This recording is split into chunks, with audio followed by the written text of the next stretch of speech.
Spoštovane gospe, dragi gospodje, lepo pozdravljeni. In kaj naj rečem danes? Spet prinašam veselo novico. Svit rešuje življenja. Kdo je svit? Kaj je svit? Svit je program presejanja debelega črevesa in danke, ki preprečuje, da obolimo oziroma zgodaj lahko odkrije, če smo že oboleli za tem rakom. In kdaj lahko svit rešuje življenja? Samo takrat, kadar se v program odzovemo. In kako poteka program, kaj je pomembno v programu, se bom pogovarjala z vodjo programa Svit, gospo Jožico Mavčec-Zakotnik, doktorico medicine, specialistko družinske medicine. Pozdravljeni, gospa. Lep pozdrav. Glejte, meni je vedno tako lepo povedati na začetku, da svit rešuje življenja. Ampak svit lahko rešuje življenja samo, če se vključimo. Svit ne bo hodil za nami, nihče nas ne bo potrkal po rami in nas vprašal, gospa, gospod, ali že imate 50 let, pa ste se že vključili v program Svit, ali ste dobili vabilo na dom, pa ste ga morda zavrgli. Pravzaprav gre tudi za našo odgovornost. In zanimivo je, da še vedno kličemo ljudi, še vedno jih pozivamo, še vedno jih vabimo, kljub temu, da svit rešuje življenja. Kaj bi vi pravzaprav rekli na tale moj malo daljši uvod? Bi samo potrdila, kar ste povedala, to, da svit res rešuje življenja ob relativno povprečni odzivnosti, se reče nekje okrog 70% odzivnosti, lahko svit reši 200 življenj na leto in prepreči 300 novo nastalih rakov, kar je res velik uspeh in lahko rečemo, svit rešuje življenja oziroma preprečuje, da z rakom debelega črevesa in danke zbolimo.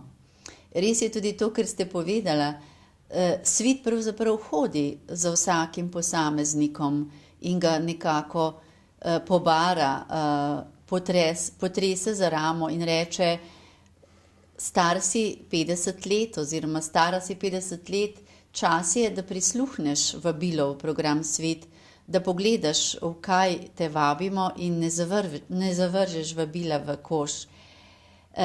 Ampak žal še vedno približno 40% ljudi se v program Svit ne odzove, kar je pravzaprav na nek način težko razumljivo, saj program, ki je na nek način brezplačen, se pravi, takrat, ko si v program povabljen, ni potrebno ničesar plačati, vsi postopki so zastonj oziroma jih plača Zavod za zdravstveno zavarovanje Slovenije. Ampak kljub vsemu ob teh informacijah, ki sem prepričana, da jih ljudje že imajo, da je svit dober program, da rešuje življenja, da izboljšuje kakovost življenja ljudi, še vedno približno 40% ljudi pravzaprav temu ne verjame ali pa ne zaupa sebi ali se preveč boji ali pravzaprav vrže skrbi o svojem zdravju čez ramo pa reče, saj to se meni ne more zgoditi, saj sem zdravo živim, to se mene ne tiče, pa ni tako.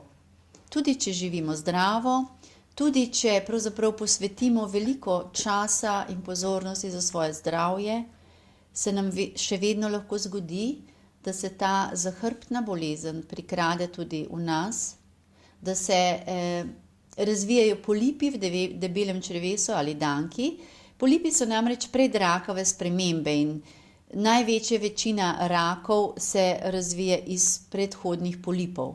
To so ti sluznične tvorbe, ki počasi, z leti, recimo lahko 5, 8, celo 10 let trajajo od tistih zelo prvih začetkov, ko se v polipu začne razvijati rak oziroma se pretransformirajo, pretvorijo normalne celice v rakave celice in potem počasi napreduje, da se v polipu veča delež rakavih celic oziroma da zajame cel polip, zraste že pravzaprav v steno črevesja ali pa na žalost tudi preko stene črevesja v okoljne bezgavke, v oddaljene organe. In svit je program, ki odkriva prikrito krvavitev v blatu. Se pravi takrat, kadar ali ta velik polip, ki še sploh ni spremenjen z rakavimi celicami, zakrvavi, ali pa da takrat, ko se preobraža v rakave celice, lahko tudi zakrvavi. Se pravi ta polip ali zgodnja oblika raka lahko zakrvavi. In mi v blatu, ki je sicer čisto normalne barve, normalne kakovosti drugače, tudi po konzistenci ali kakorkoli drugače gledamo, blato je popolnoma normalno, lahko s tem testom, ki ga mi izvajamo vsaki 2 leti, od 50. do 69. leta, vsaki 2 leti, odkrijemo to prikrito krvavitev v blatu. In to je znak, da se v črevesju nekaj dogaja. Takrat, kadar se nam še sanja, ne, da je karkoli narobe. Se pravi, niti ne boli, niti nimamo pokvarjene prebave, nobenih problemov. Nespremenjene barve blata. Takrat se ta skrita krvavitev sledi, ki očem niso vidne, odkrijejo s tem testom. In takrat je čas za ukrepanje. To pomeni, da se dogaja nekaj zelo zgodaj. Nekaj, kar se lahko odstrani, da se rak sploh ne razvije, se pravi ta velik spremenjen polip, ali pa, da se že razvija zgodnja oblika raka. Takrat je čas, da lahko napredovanje raka preprečimo, oziroma da se rak sploh ne razvija in si lahko popolnoma ohranimo zdravje, kakovost življenja in pravzaprav živimo naprej svoje predvideno trajanje življenja do konca kakovostno. In zato je pomembno, da se v svit odzovemo zdaj, če smo vabljeni, in vsaki 2 leti. Ljudje se čudijo, pa pravijo, pa saj sem dobil vabilo glih nedolgo nazaj, pa, ker čas hitro teče, je preteklo že 2 leti, ko dobijo ponovno vabilo. Pa pogledajo vabilo, pa vidijo, da je enake oblike, vse je enako. Pa kaj je to, kaj mi že spet pošiljajo, pa saj sem že oddal blato. Ne, prišel je čas, da ponovno oddamo blato. Nekaj postopkov je treba opraviti, da ponovno oddamo blato in smo spet nekako v večini primerov zelo, zelo varni 2 leti. In potem spet 2 leti in potem spet 2 leti. Zaenkrat je program namenjen za osebe do 69. leta starosti, prizadevamo pa si, da bi ta program vključeval ljudi do 75. leta starosti, kajti nekako smernice Evropske soda bi naj zajemali ljudi do 75. leta starosti, vendar zaenkrat še v času, posebno v času te krize, nismo uspeli. Približno 1 milijon evrov dodatnega denarja bi bilo potrebno za to, da bi zajeli dodatno ljudi do 75. leta z vsemi postopki, tako testiranja, potrebnih kolonoskopij, patohistologij, vse, kar je potrebno.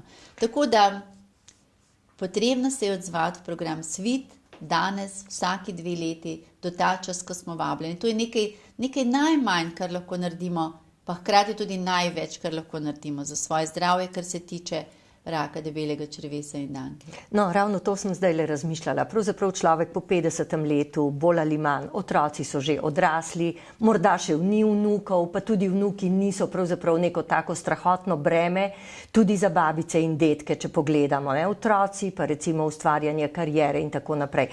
Ker to je ravno v letih, ko že imamo malo več časa, ko morda obiskujemo 3. življenjsko univerzo, ko se družimo s svojimi vrstniki, ko smo pravzaprav spet našli več časa. Ampak pomeni, da bi se tudi o tem morali med seboj pogovarjati, da bi pravzaprav tisti, ki je morda ali bolj osveščen, ali je šel skozi program, ali ne nazadnje so mu morda celo kaj odkrili in je pravzaprav ugotovil, da so mu rešili življenje, resnično, ali pa mu prihranili težke težave, recimo predno bi se rak razvil. Ali ne bi bilo prav, da bi pravzaprav tudi taki osveščali svojo okolico, da ne bi na nek način ustajali morda v tistem svojem razmišljanju, da se pa v tisti stvari tam zadaj, pa o blatu, pa tako naprej, pri skupnih večerjah pa pri kofetkih ne govori.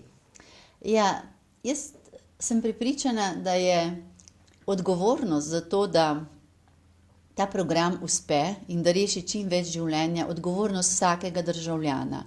Najprej odgovornost za samega sebe, da se v program odzovemo in naredimo to, kar lahko naredimo.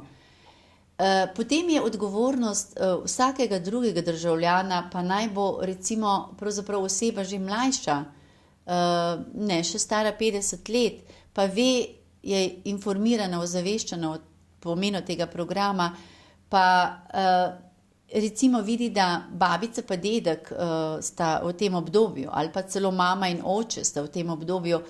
In prav je, da hči, sin, tudi vnuki, če so že dedki in babice starejši, povpraša, ali si se v program odzval, ali si ti dobil vabilo, kako je bilo. Se pravi, da se o tem pogovarjamo in da skrbimo nekako en za drugega v neki najožji celici, to je v družini, da nam ni vseeno ali pa da se o tem ne pogovarjamo. Če je recimo nekdo, opravil pregled za bolezni srca in žilja, če si opravil preventivni pregled program Svit, če je šla mama oziroma žena, kdorkoli že je, v program Dora, a se je recimo udeležila programa Zora, celo mlajše ženske, ki so od 24 oziroma 25 leta vključene v program Zora za zgodnje odkrivanje raka materničnega vratu. Skratka, odgovornost za vključevanje v preventivne programe je odgovornost vsakega posameznika in odgovornost in dolžnost pravzaprav v najožji skupini v družini najprej. Potem mislim, da je zelo pomembno, da delujemo tudi nekoliko širše, da v krogu svojih prijateljev, svojih znancev spregovorimo o tem programu, ker danes govorimo o programu Svit, bomo menili Svit, pa vsekakor tudi o drugih preventivnih programih, da povprašamo, a so se udeležili programa Svit, naši znanci, naši sorodniki, naši prijatelji, sosedje. Moram reči, da sem presenečena in vesela, ko smo začeli s programom Svit leta 2009-2008, ko smo izvajali to pilotno testiranje, je bilo pravzaprav nekako zelo nesigurnost je doživljal program Svit. Noben od ljudi, državljanov ga še ni poznal. Hkrati je pa v družbi vladal nek mit oziroma nek tabu, da se o prebavi, o zadnji plati, o iztrebljanju, o tem, kar se v črevesju oziroma v naši notranjosti dogaja, sploh ne pogovarjamo. To je bilo res neka, o tem ne. Potem je program Svit in to oranje ledine, pravzaprav informiranja, ozaveščanja, odstranjevanja tabujev imelo svojo pot in moram reči, da že pravzaprav koncem prvega ciklusa, se pravi 2009, smo začeli s programom aprila 10-11, je pravzaprav postala ta tema del vsakdanjega pogovora.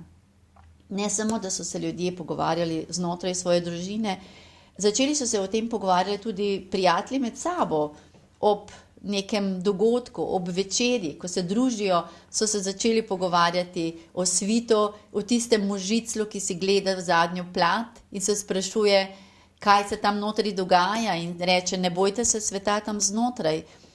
Se pravi, ta ozaveščenost, da je pomembno skrbeti za to, kakšna je naša prebava, kaj se tam dogaja in to, da se programa Svit udeležimo, je postala tema pogovora pravzaprav vsak dan in med različnimi skupinami ljudi, med različnimi relacijami, prijatelji in tudi nenazadnje ljudje, mnogi, in to se mi zdi zelo prav in čudovito, da so sami začutili to odgovornost, družbeno odgovornost, ne samo znotraj svoje družine ali prijateljev, ampak če je Svit rešil življenje meni, je pomembno, da ga tudi komu drugemu. In to, da se je meni zgodila lepa zgodba, da sem sicer imel pozitivni test na prikrito krvavitev blatu, da sem šel skozi kolonoskopijo, da mi je bil odkrit rak debelega črevesa in danke, ampak mi je bil odkrit zgodaj. In šel sem skozi postopke zdravljenja in zdaj sem po tolikih letih zdrav in to se jim zdi čudovita zgodba, ki jo je potrebno povedati drugim.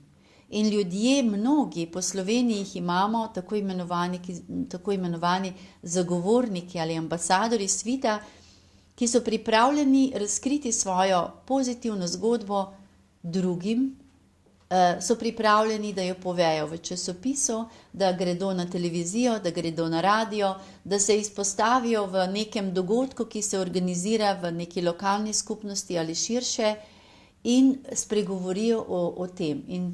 In tudi v tej priliki bi pravzaprav rada pozvala vse, ki imate pozitivne zgodbe, vse, ki se imate zakaj zahvaliti programu Svit, da se opogumite in morda postanete ambasador programa Svit v svojem lokalnem okolju, spregovorite o tem, nagovorite ljudi in jih povabite, da prevzamejo skrb za lastno zdravje ali pa za zdravje svojih najbližjih.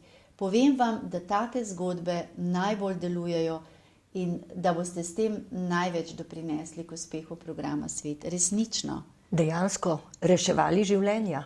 Resnično reševali življenja. In to je lep občutek, če veš, da lahko nekaj takega narediš. S tem, da predajo, se pravi, to svojo pripravljenost in sebe drugim za vzgled.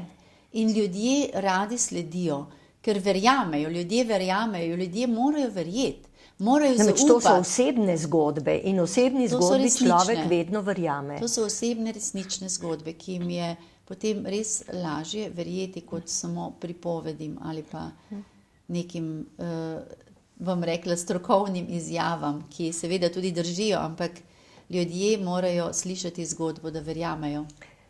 Rekla bi pa, da lahko dejansko ljudje tudi poiščejo veliko materijala na spletnih straneh. Namreč Svit je poskrbel za vse. Ne? Recimo mogoče na info@program-svit.si. Tam se lahko prijavijo, če želijo biti ambasadorji ali pa mogoče, da bi prispevali kakšne svoje zgodbe, lahko napišejo. Kajti tudi to objavljate, kaj ne? Res je, to objavljamo, potem se tudi pogovorimo z osebami, kaj želijo pravzaprav z svojim prispevkom, ali želijo samo svojo zgodbo, da se objavi, ali želijo, da se tudi izpostavljajo, se pravi v okviru medijev oziroma nekih dogodkov. Skratka, lahko se nekako obrnejo na spletno stran, lahko pokličejo tudi na klicni center programa Svit. Klicni center je namreč naše srce programa, bom rekla, kjer pravzaprav zelo predane medicinske sestre ali strokovnjaki na tem področju, tudi moške imamo, ne samo ženske medicinske sestre, ki dnevno komunicirajo z množico ljudi, ki v klicni center pokličejo. Imajo vprašanja, imajo težave, lahko zgolj po informacijo zaradi programa Svit, ali so že vključeni v program Svit, imajo kakršnekoli dileme, vprašanja, nesigurnosti, vsem bodo dobili na teh številkah, ki jih mogoče tudi lahko poveste. Bom povedala. Imam številko klicnega centra, to je 01 620 4521. Naj ponovim, 01 620 4521.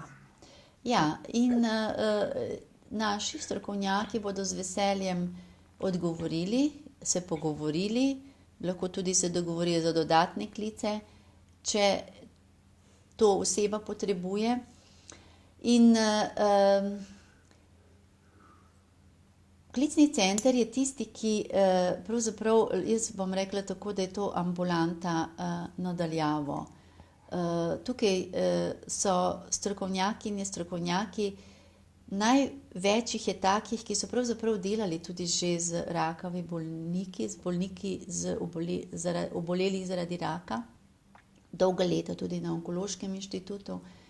In imajo občutek, kaj pravzaprav ljudje potrebujejo, imajo občutek, razumejo strahove, razumejo dvome, so usposobljeni tudi na področju komuniciranja z različnimi ciljnimi javnostmi, z bolniki, z ljudmi, ki pravzaprav se obračajo na njih. Tako da to so res srce, živo srce našega programa, kjer ljudje lahko neposredno pridejo v stik s tem programom. Poglejte, mnogokrat se pritožujemo, da ima zdravnik premalo časa za nas. Tu verjetno na tej telefonski številki, tako kot pravite, imajo strokovnjaki dovolj časa za nas. Imajo dovolj časa in imajo tudi različne, pravzaprav čas za različne namene. Recimo nekdo, ki potrebuje informacijo, ali pa razjasnitev nečesa, bo dobil to informacijo.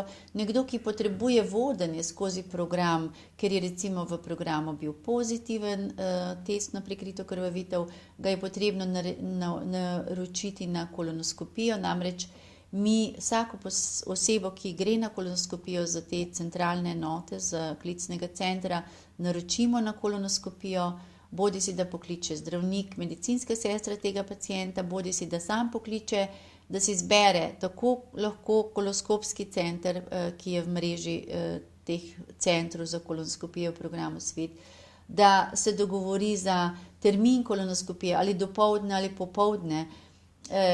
Ljudje rabijo tudi posebne navodila na svete, recimo sladkorni bolniki, ki imajo poseben postopek priprave na kolonoskopije. Vse to dobijo osebe lahko skozi klicni center. Morda sva midve pozabile še neko okolje, kjer zelo lahko pravzaprav vplivajo ljudje oziroma posamezniki na to, kar se dogaja pravzaprav z sodelavci ali pa z ljudmi, ki te obdajajo, delovne organizacije, se mi zdi, se pravi tam, kjer ljudje živijo, delajo, bivajo. To je tisto mesto, kjer lahko najbolj učinkovito delujemo, karkoli želimo doseči. In recimo s prijatelji, z sodelavci se družimo pravzaprav vsak dan, službo hodimo vsak dan. In zelo pomembno je, kaj se v delovni organizaciji dogaja. Kakšno je vzdušje, kar se tiče zdravja, medosebnih odnosov, programov preventive, krepitve zdravja.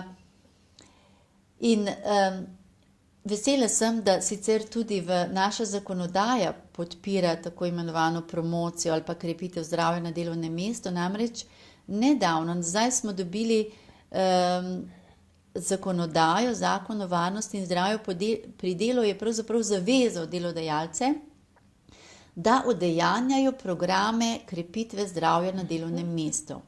Ministrstvo za zdravje ravnokar objavlja smernice za to, kako na delovnem mestu krepiti zdravje, izvajati različne aktivnosti, da ljudje varujejo svoje zdravje.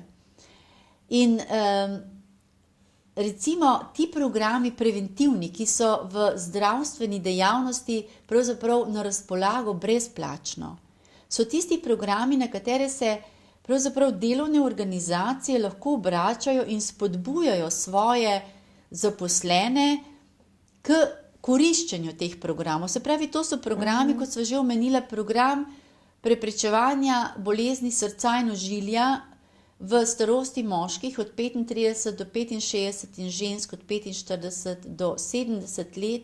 Vsakih 5 let imamo pravico do preventivnega pregleda, takega celostnega, zato da preprečujemo nezdrav življenjski slog, recimo zvečano holesterol, krvni tlak, krvni sladkor in pa to ogroženost za bolezni srca in ožilja.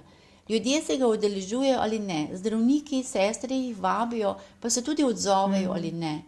Potem zdaj v referenčnih ambulantah, tretjina ambulant družinske medicine je referenčnih ambulant, kjer izvajajo to celostno preventivo za vse kronične bolezni, srčno-žilne, sladkorno bolezen, bolezen, kot so duševne motnje, depresija, potem bolezni, ki jih ima običajno posledice kajenja ali izpostavljeno nezdravemu okolju, to imenujem kronično obstruktivno pljučna bolezen. Diplomirane medicinske sestre v referenčnih ambulantah izvajajo preventivne preglede za vse kronične bolezni. Ljudje se lahko koristijo programe svetovanja za zdravje v teh tako imenovanih centrih za krepitev zdravja oziroma zdravstveno-vzgojnih centrih. In potem, kot smo že imenovali, pravzaprav te 3 naše presejalne programe, Dora, Zora, Svit. Glejte, če bo že delodajalec in upravljalec z kadri, se pravi management delovne organizacije, spodbujal ljudi, da bodo koristili vse te preventivne programe in skrbeli za svoje zdravje z vseh vidikov preventive, ki jih lahko, bo naredil že ogromno. Ne? Če bo dodatno še spodbujal zdrav življenjski slog, nekajenje, zmanjšano pitje alkohola in če se bo tudi teh programov, ki so v teh zdravstveno-vzgojnih centrih, programe za zdravo hujšanje, ki so tudi pravzaprav brezplačni za tiste, ki so debeli, samo tja morajo iti v preventivne zdravstveno-vzgojne centre. Se pravi, delovno okolje je tisto, kjer lahko zelo močno krepimo zdravje. In vsak sodelavc lahko vpraša svojega sodelavca, ki je star 50 do 69 let, a si opravil testiranja na prikrito krvavitev v blatu. A si se vključil v program Svit? Ti si pa zdaj pravzaprav že moral tretjič dobiti vabilo v program Svit, kaj ti tretji krog teče zdaj. A si opravil to? Bo rekel, ne, veš, da me je strah. Ja, pa sej te nima česa biti strah, sej narediš nekaj korakov, pa si... Večina ljudi, samo 6% v Svit povabljenih je pozitivnih, a ne? Se pravi, ne vem, okrog recimo 10,000 ljudi na leto je pozitivnih, ki grejo na kolonoskopijo od tistih 260,000 povabljenih, a ne? Ljudje imajo strahove in vsak bližnji jim lahko pomaga te strahove odstraniti, ali pa nevednost, ali pa brezbrižnost. In to je pravzaprav, se mi zdi, odgovornost in vloga vsakega državljana, da prispeva k uspehu programa Svit, pa tudi Dore, pa tudi Zore, pa tudi drugih preventivnih programov. Ja, zagotovo se strinjam z vami. In seveda, mogoče da povemo še to, če ljudje potrebujejo kakršnekoli informacije, torej za kakršnokoli delovanje, ta gradiva lahko dobijo na spletni strani www.cindi.slovenia.net. Skratka, če nekdo želi, zagotovo ima vse možnosti, da lahko deluje tudi v dobro drugih, ne samo v svoje lastno. Tudi pa, lejte, če bi kdo hotel, recimo, kaj jaz vem, neke gradiva, ne, delovno organizacijo, lahko gre tudi v ta zdravstveno-vzgojni center, preventivni center v zdravstvenem domu, kjer imajo tudi ta gradiva, lahko to vzame in nese, pa le nekaj naredi. Lahko povabi osebo iz zdravstvenega doma, da pride predavati v delovno organizacijo, ker se tudi pravzaprav bo zgodilo, če se ljudje tega spomnijo. Skratka, možnosti je veliko, samo moramo imeti željo, voljo in narediti nekaj. Predvsem pa se zavedati svoje lastne odgovornosti. Tako. Hvala lepa. In seveda, spoštovane gospe, dragi gospodje, naj ne bo strah tisti, zaradi katerega bi morda umirali. Namreč, če se bomo pravočasno odzvali v program Svit, je zelo veliko možnosti, da tudi če obolimo za rakom, nam ne bo treba umreti. In ne nazadnje, to ni rezervirano za druge. Vsak od nas je lahko tisti, ki bo to doživel. Hvala lepa, nasvidenje. Nasvidenje.